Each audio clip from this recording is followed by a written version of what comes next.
Welcome to Sunshine Cathedral's Queer God Squad. It's Monday, July 6th, 2026. I am Bishop Darrell Watkins, the Senior Minister of the Sunshine Cathedral for the Queer God Squad.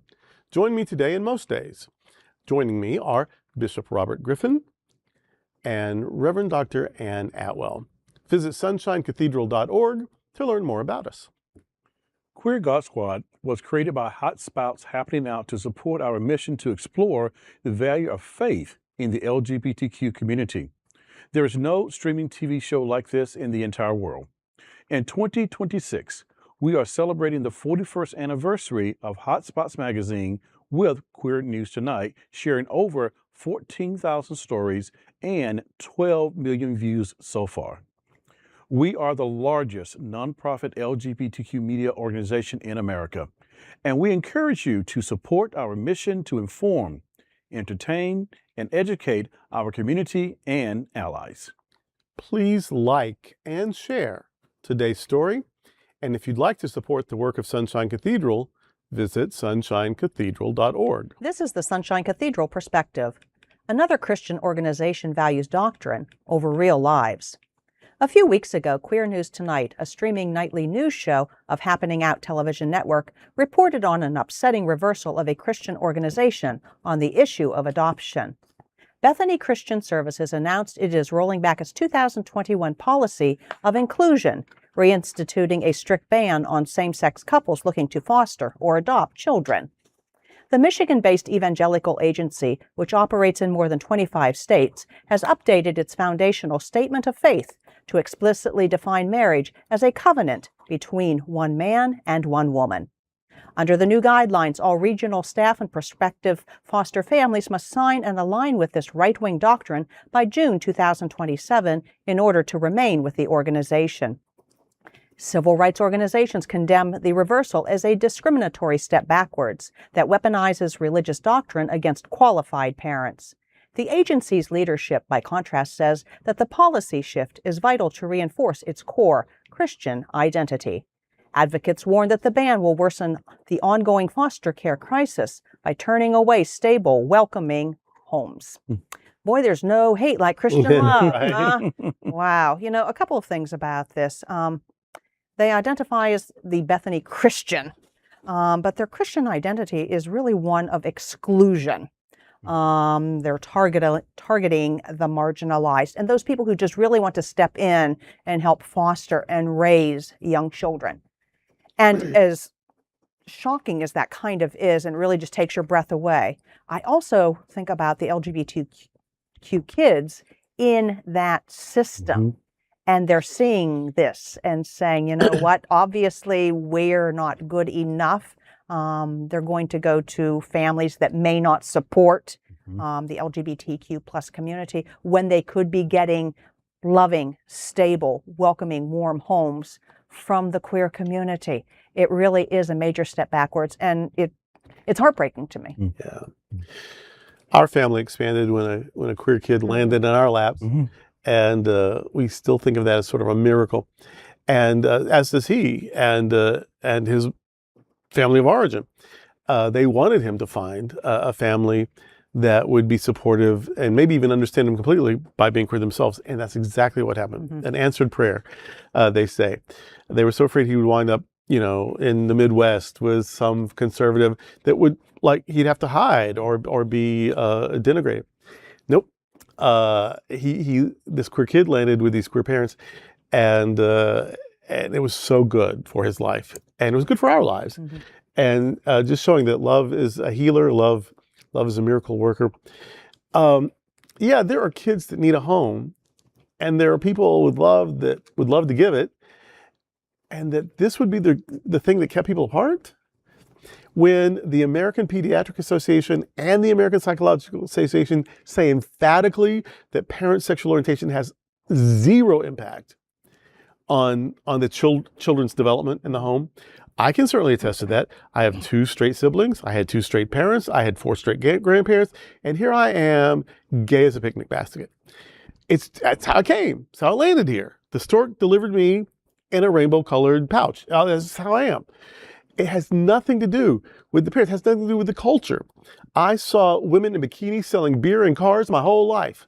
I saw men and women smooching on each other in soap operas my whole childhood. Impacted me zero. I am who I am. I am who I'm meant to be. So this is a ridiculous prejudice, especially when there's no science to support it. There's no real evidence. When psychology and pediatric medicine tell you, no, what they need is love and security and safety, and that has nothing to do with who the parents fell in love with. And here's another little interesting irony for me.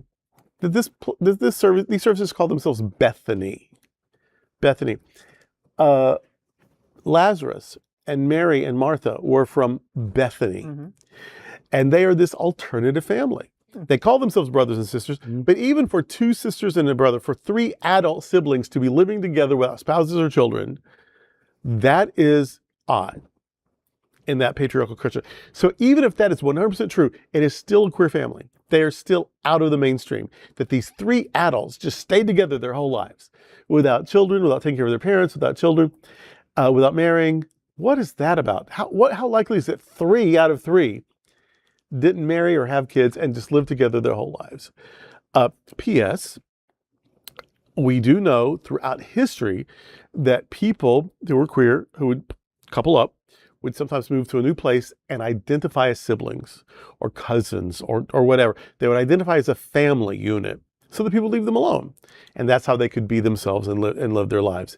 It is entirely possible that Mary and Martha weren't biological sisters, but were a couple, and who moved to Bethany and said, oh yeah, this is my sister. Well, who's this guy? Oh, that's our brother Lazarus.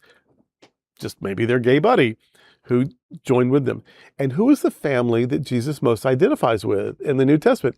It is Mary and Martha and Lazarus of Bethany. That's his family of choice. Did he have a connection with Lazarus the way that Mary and Martha may have? This may be a 100% queer family. And even if it is just 2 old maids and their bachelor brother, that is still unlikely and odd and different and queer, even in and of itself. So that Bethany, a thing called Bethany would be the thing that discriminates against queer people and queer families, is just equal parts hilarious and heartbreaking to me. Kids need love, and hating on queer parents is not the way to teach children love. When I hear stories like this, it always makes me wonder, where's your data that would support this type of reversal? What is it really your belief, or are you just giving in to some political peer pressure? Ding, ding, ding. Or are you just trying to make sure that you are continually funded through certain organizations to make sure that you can continue doing what you're doing? Bottom line, all kids need love. But all kids don't need the type of homes you may be putting them in for their own human and basic survival. I do worry about the queer kid who may be placed with a very extreme, and though you're entitled to a conservative family, but that's not the proper match for someone who's going to need something that may not fit with that particular Our family. kid would have been miserable. And so I just want to know what was your data that said same-sex couples no longer qualified? What was there physical abuse? Was it outrage? Was it an outbreak or something? Who knows what? And my guess is that there's no data to support this decision, which makes it even more, as my mother, it behooves us in the queer community. It would behoove us to pay attention to our queer kids who needs us, to pay attention to our queer families that has been in place to not only support just maybe one-on-one, but also look out to support others.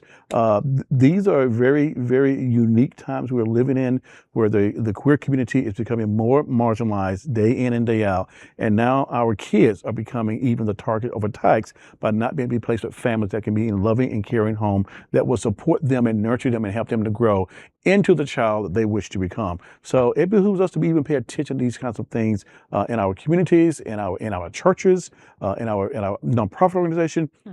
We must be the eyes and ears for these kids to make sure that they are able to continue to get all that they deserve in our community, because apparently no one else is going to do it but us. Ain't that the right? And that's today with the Queer God Squad. Thank you for joining the Queer God Squad today. We are here daily at 3 p.m. to have some fun and to discuss what our LGBTQ plus community is talking about. Please like and share this and other episodes of the Queer God Squad Sunshine Cathedral is the world's leading progressive queer church. Progressive, queer, and God are words that naturally should go together. Remember that we are all in this together, and also remember that you are God's miracle, not God's mistake. Until next time, we are the Queer God Squad. Goodbye.